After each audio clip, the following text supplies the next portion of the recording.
General Skywalker, come in. We read you, Rex? Can you hear me? Yes, sir. Standing by. We were worried. You were off the scopes there for a moment. A moment?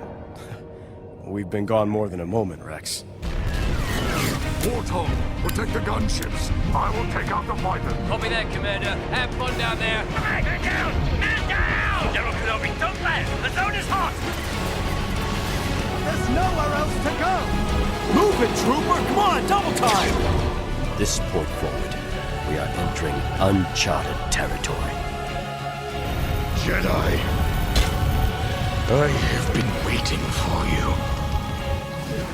I am no Jedi. Come on then, let's go!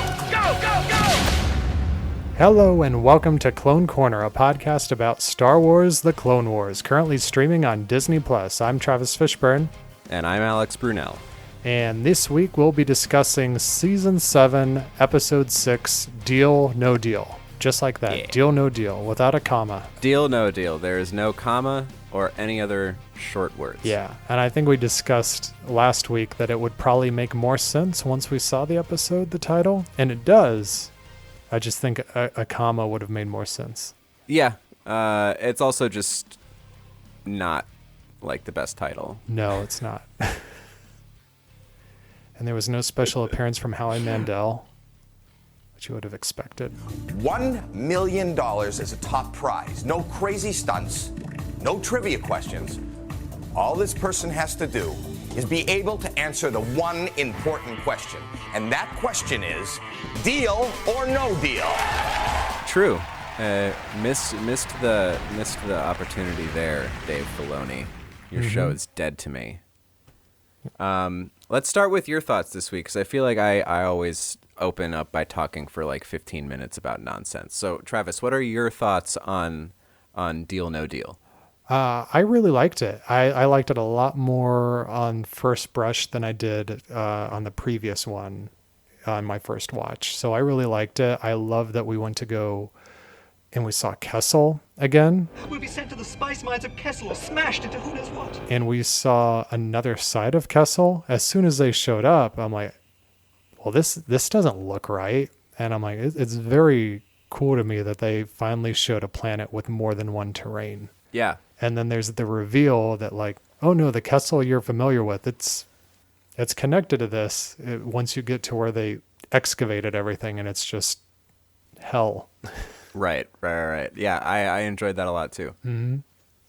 And I really love, I mean, I'm going to say this every week, but the animation, it feels more fluid to me than it ever had while this series was originally airing. And that's one of the reasons I loved Rebels so much. And people are always like, oh, but Rebels looks like cheaper compared to Clone Wars. And I'm like, yeah, but there's something about the fluidity of the animation. The characters seem more alive, and just the way everything was lit. I know the textures aren't the same, but yeah. And then there was the Clone Wars download this week. They talked to Joel Aaron, who's the guy who's like in charge of like lighting and cinematography for the show, and he talks about all the stuff that they learned doing like Rebels and Resistance as far as lighting, and it really shows in this episode, specifically when they're in the Silver Angel and they're in the cockpit. Every time they showed all of them sitting in the cockpit, I'm like, this is framed and it's lit like the Ghost in Rebels.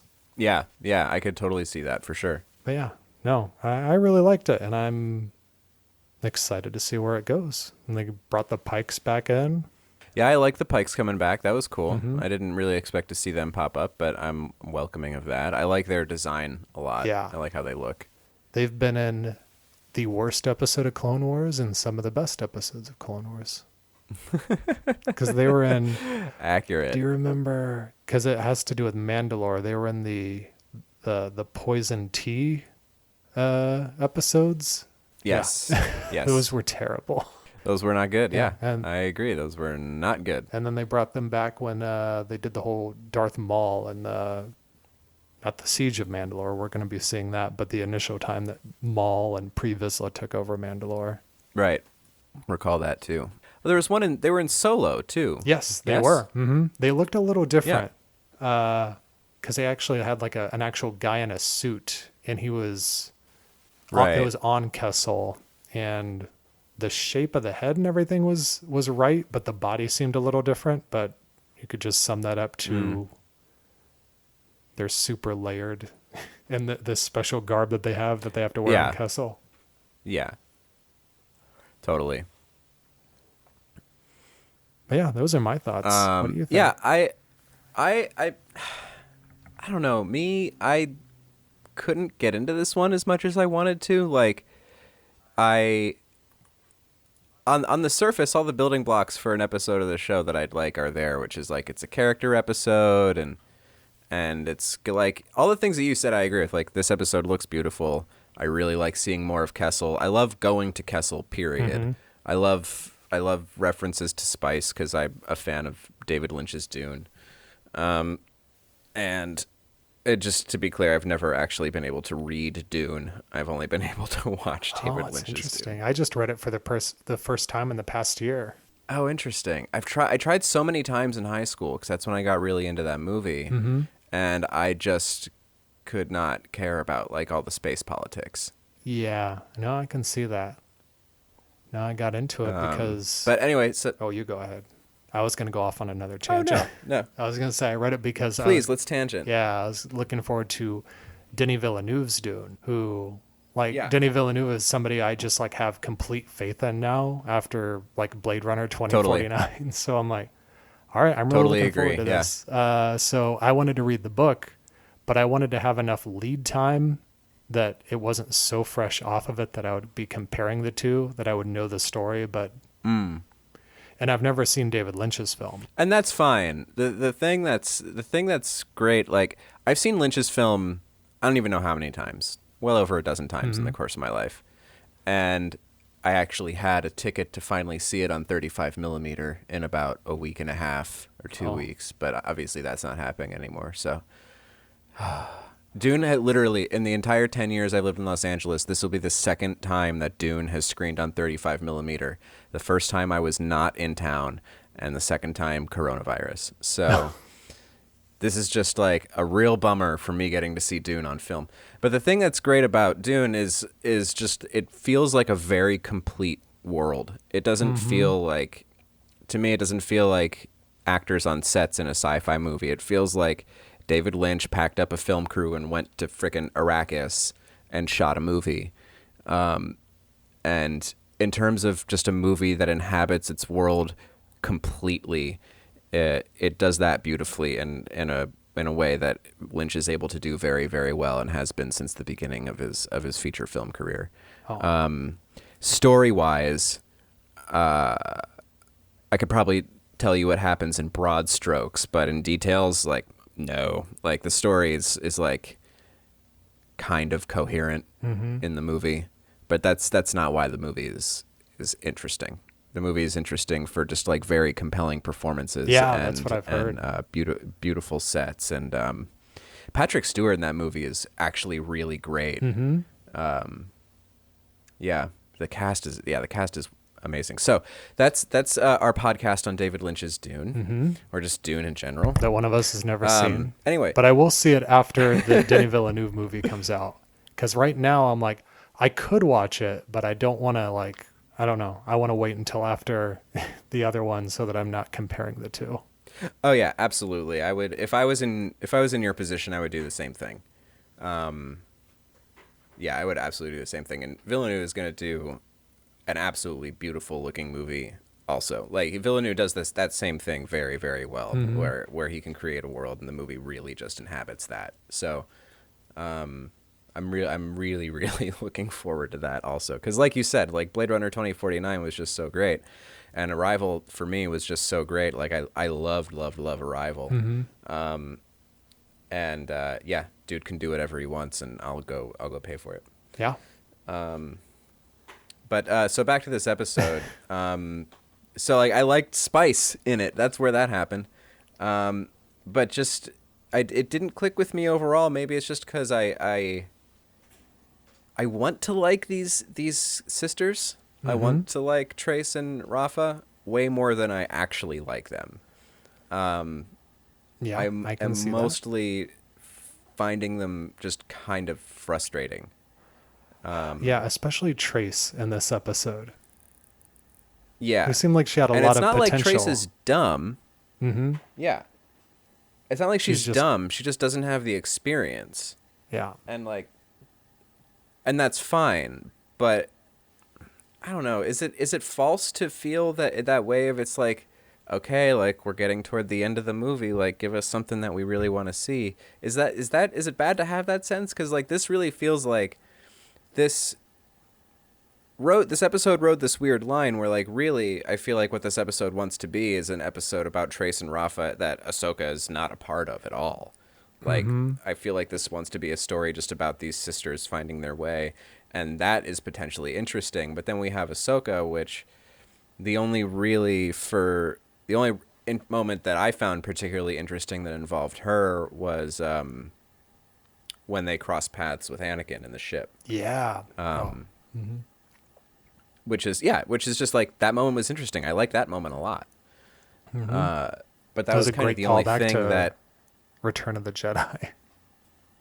Yeah. Just the Yeah. whole thing. It was really well played. The tension in that scene was at just the right level of like, you know, it's levity, but there's still some weight to it. Yeah, but just I don't know, man. I was just having a real hard time getting into the interpersonal drama with these people and just like I don't know, the decision to dump the spice was like, I mean, obviously like very dumb, but like very, very dumb. Yeah. I don't know. As soon as she did it, I was like, does she have some kind of a grander scheme that we don't know of? And then no, it was just Right. like a pure rash emotional, like I dumped it so that nobody and that's gets it. their And it's way. just like right, and with just the doing that, like even a person who is inexperienced doing this kind of work knows you can't just like drop the product and walk away. Like even if you're not delivering to a crime syndicate, like if you're delivering to the Republic, like you can't just like drop it and walk away. No. That's not how anything works. They're gonna just assume you steal it. Yeah. That being said, there were aspects of the episode that I liked a lot. You know, the commentary on profiteering, and you know this the seedy underworld kind of stuff, and the encountering. You know, they come up upon the mine itself, which, like you said, it was this great juxtaposition to like the lush green on the other side of the planet, and then we come over and we see like the actual mines and the actual stuff going down there, and like slaves, and who the sisters initially thought were droids, and they're like, no, they can't possibly be slaves. The Republic would shut that down, and Ahsoka gets all sad. Those moments I liked a lot, but those moments weren't really the focus of the episode. They're just kind of little tidbits. So No, they weren't. I don't know. I tried to get into it. I wanted to. I wasn't really able to. Yeah. And of course, this one is more of a setup to whatever's following afterwards in the next episode or two than the previous one. The previous one felt like it almost could have been a standalone. Or was just like the introduction to the characters and their life. But this is, you're actually seeing the first part of a mission that they're on that has yet to come to its conclusion. So we'll see where that leads. And that's like, it's kind of weird to me. Like I get the idea of exploring, of having Ahsoka kind of explore her independence by working with like literal low level people, like, you know, the like lower class people, and having her experience and her worldview broadened in that way. But it doesn't feel like that to me anymore. Like with the totality of these 2 episodes, it doesn't feel like it's Ahsoka, kind of having her horizons broadened. It feels more just like, oh, Ahsoka has been dropped into this already occurring adventure story about these 2 scrappy sisters, and we're hanging out with the scrappy sisters, and Ahsoka just has to be there so that it has a reason to be on the screen. I just want Ahsoka to like really become more prominent in the story, I guess. Yeah. To actually have some kind of a say in the in the narrative that's going on. Because like you said, it feels like she just tagged along for the adventure, and she gave some advice and she helped out here or there, but things played out the way... Right, and they wouldn't even be in the sky right now without Jedi mind tricks, so like there's something to be said there. Yeah, that's true. The character of Rafa, to me, feels like a scrapped character from a Fast and Furious movie. I live my life a quarter mile at a time. Yeah, I could totally see that. Is where it feels like she came from. Yeah, I could totally see that. Yeah, I don't know, just things... It just doesn't quite come together. There was like I felt like there was a lot. Was there any action in this episode? Really? There wasn't, right? No, we leave on the part where it's about to get actiony. There's a lot of tension throughout the episode, but no action. Right, and that's I think very unusual for an episode of Clone Wars that's centered around ancillary characters. Mm-hmm. Like I feel like usually there's more of a visual hook in those episodes. Like last week's episode, we had 2 like really great action scenes in an episode that was otherwise more or less very similar to this episode in terms of what it did, which was characters talking and going places. Which is fine. I'm not opposed to characters talking and going places. I love character development, but just it feels like I don't know. I'm just not connecting with these new characters in the way that I wish I was able to. Yeah, especially considering we're going to be with them for at least another 2 episodes. Right. They're not quite the Bad Batch.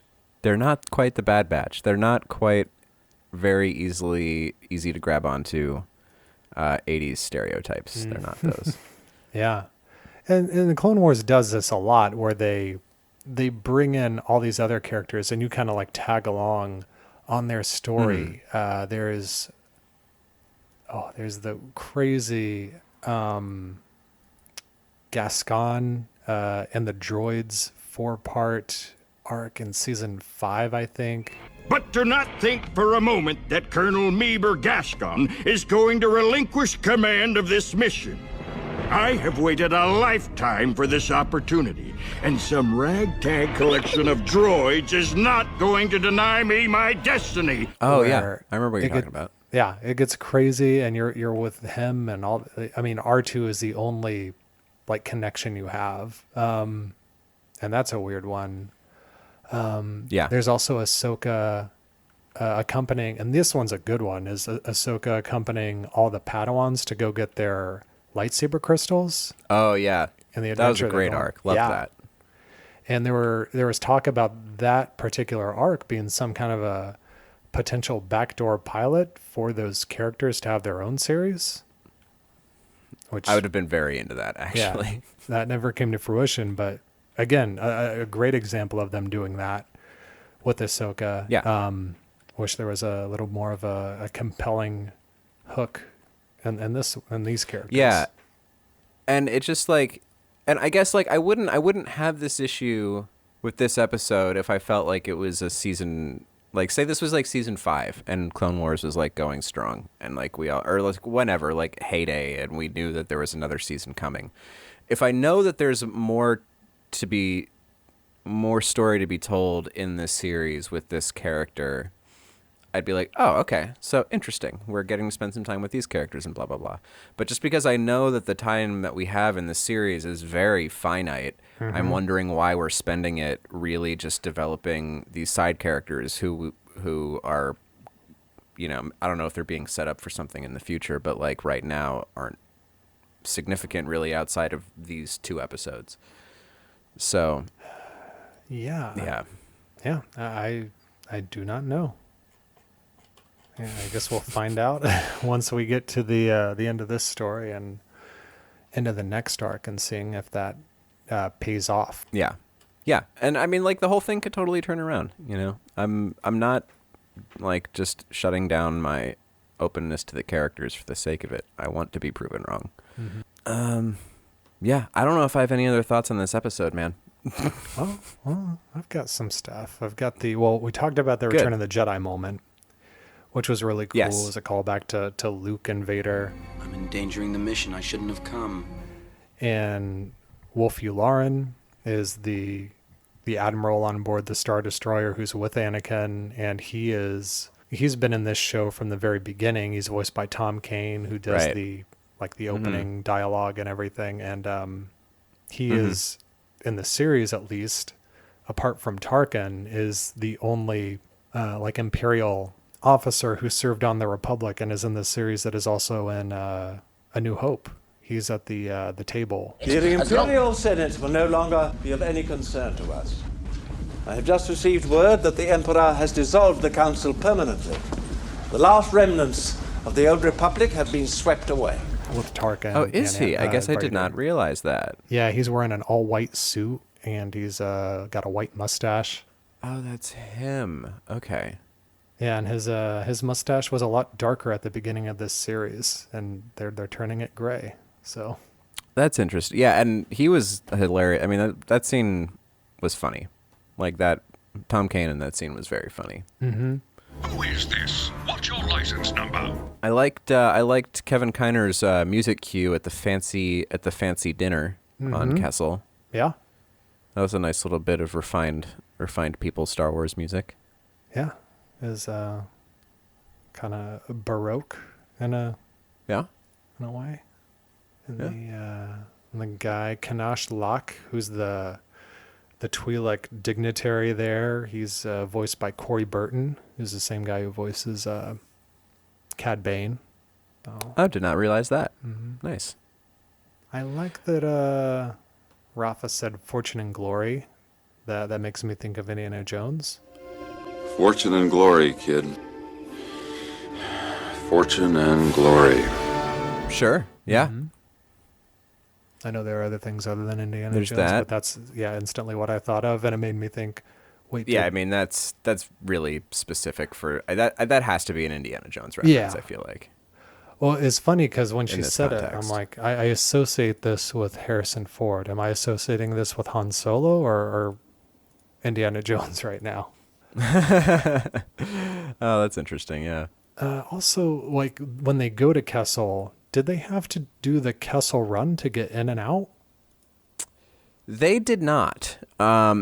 It's because in Solo, when they have to get to Kessel, they have to go through the nebula and the minefield. Mm-hmm.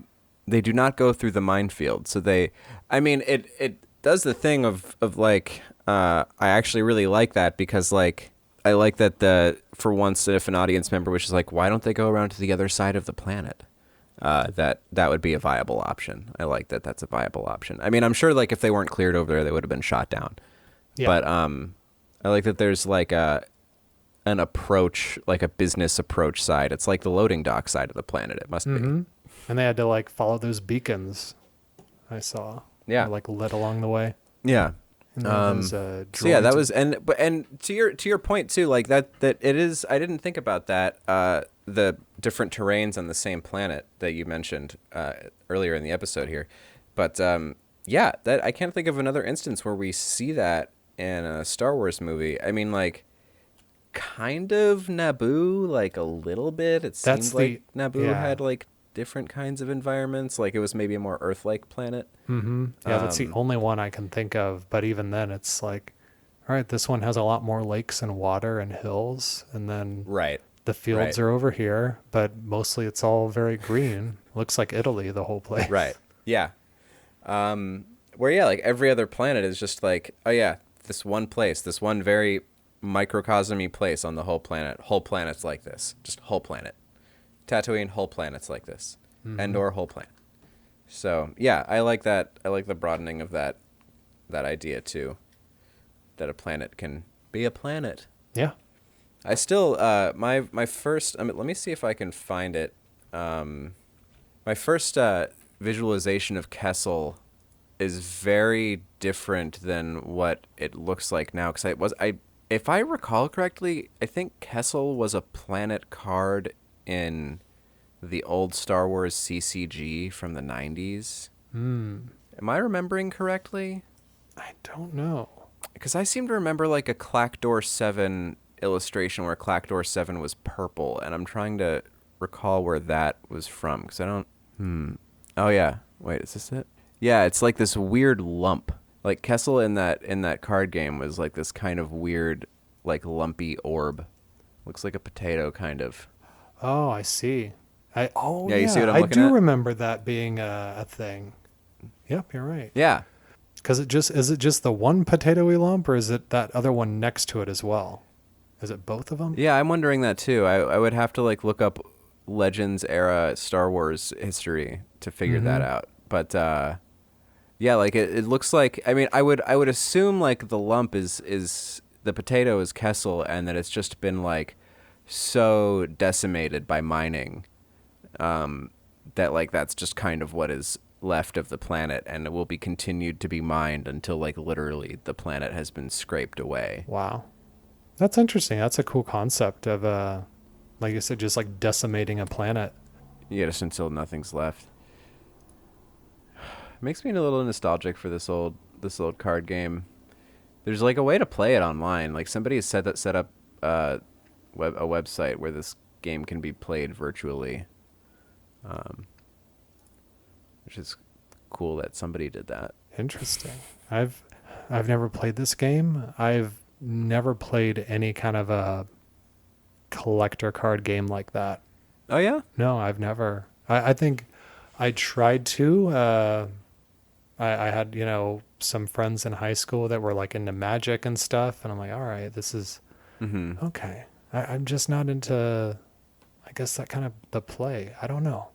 That's reasonable. I played Magic for a while.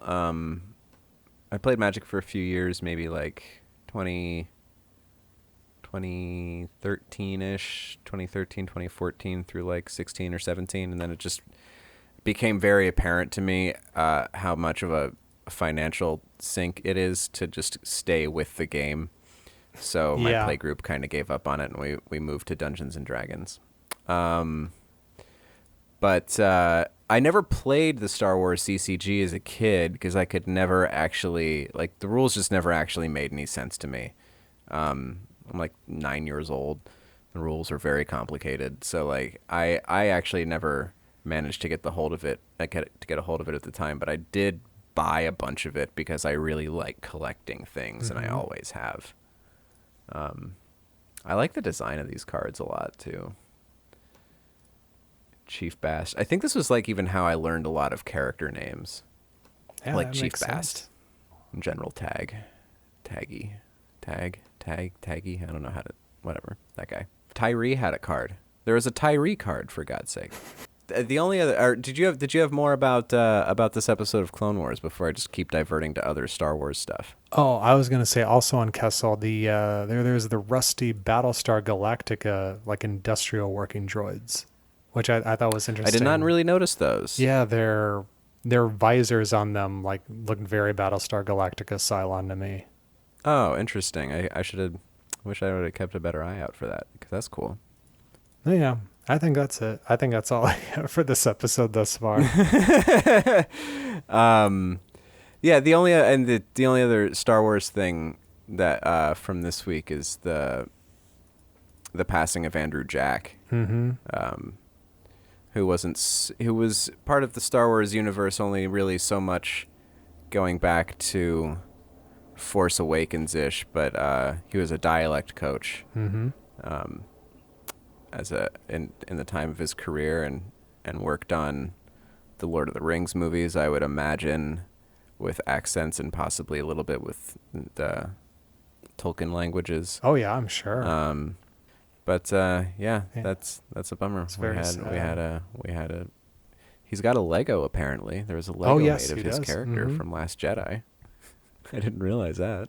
Yeah, I remember I was watching the bonus features for Thor Ragnarok, like when that home video came out, and they showed him working with Thor, and I'm like, oh, hey, it's the guy from Star Wars. I'm like, oh, he's a dialect coach who was like helping Thor, and then that's when I like realized what he did behind the scenes as well. Yeah, interesting. And then regarding that, Phil Lord and Chris Miller like tweeted about the work that he did on Solo with them, talking about his passing, and I'm like, that's very interesting that they are like talking about that in general, and that just like at all, yeah. Mm-hmm. So they were talking about like some of their fondest memories on the set of the movie was like him working with Alden and speaking Shriwook, the Wookiee language, with them.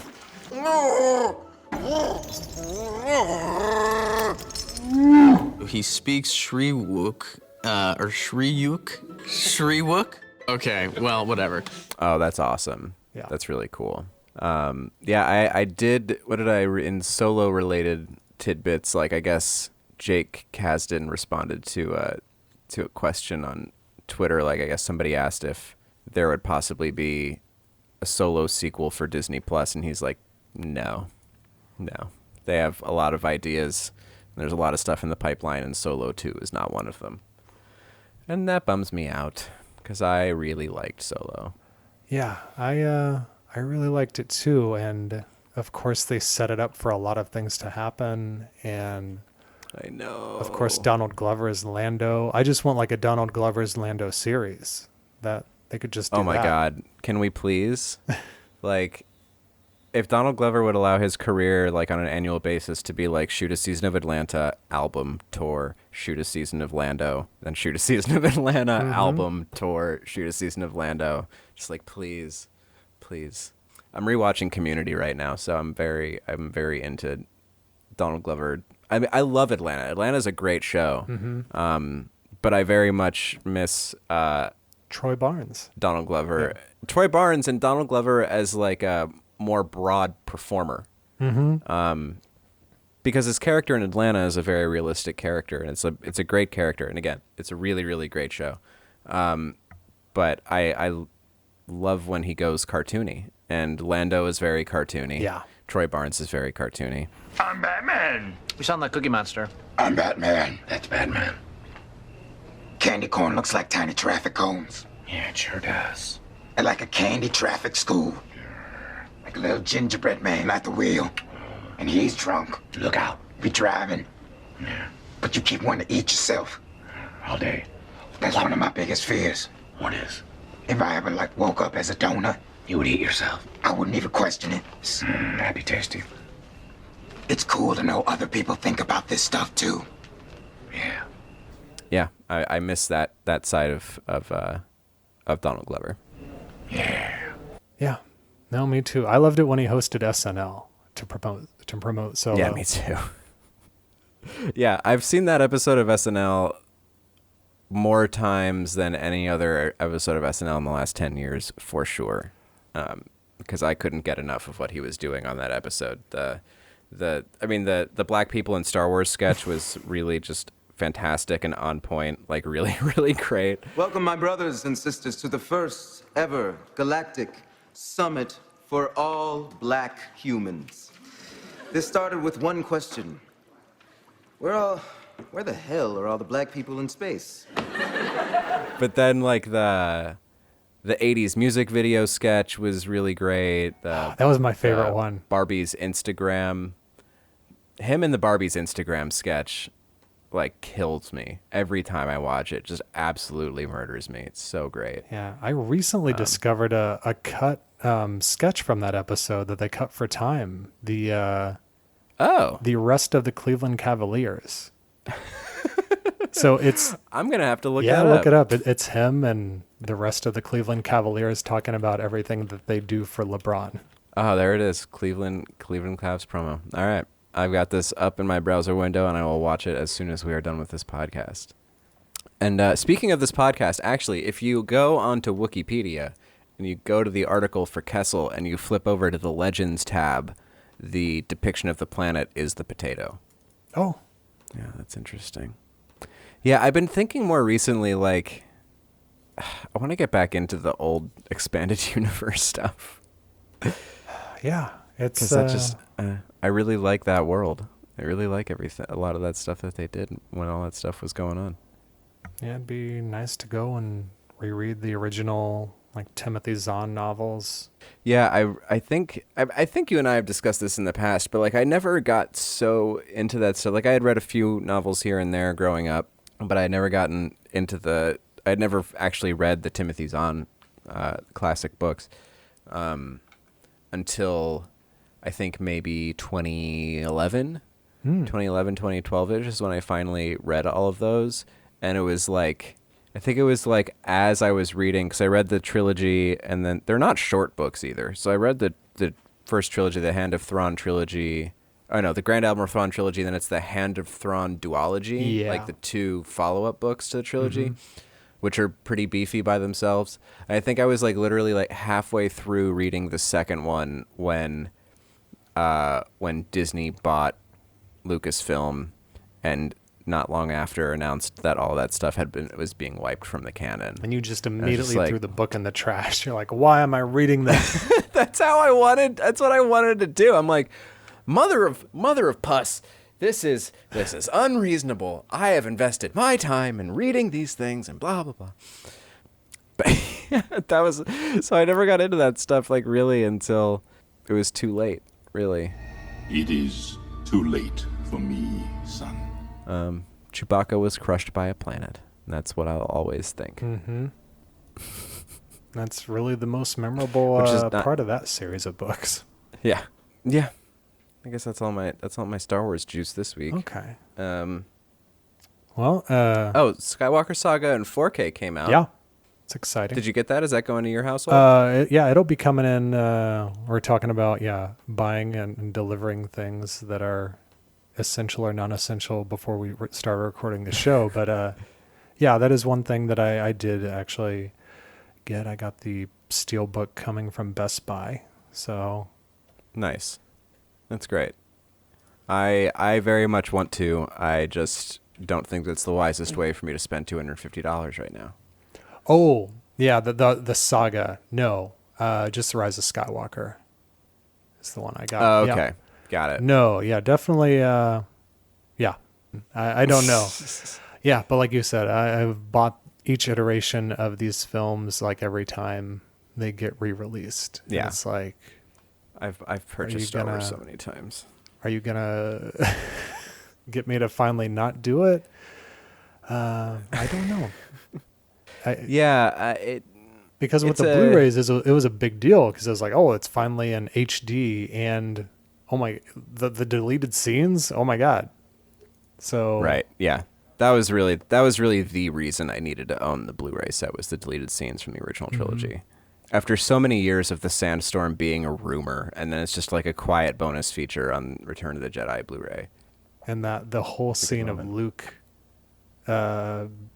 putting together the lightsaber on Tatooine before going to Jabba's palace. Yeah, that was great. That scene, that was great. That was revealed at a Star Wars celebration, and I remember just being like so blown away. I'm like, what? This exists, and they're showing you were it to there, us. Yeah, right? They're showing it to us right now, like, because they had Mark Hamill there up on stage with George Lucas before they showed the scene, and Mark's like, I guess I remember shooting this, but they showed me this scene on a golf cart on my way to the stage that we're going to show you guys right now. That's so funny that he doesn't really have a strong recollection of shooting that scene. In fact, I believe he previously denied that scene had been shot. Yeah, that would make sense. Star Wars. All right.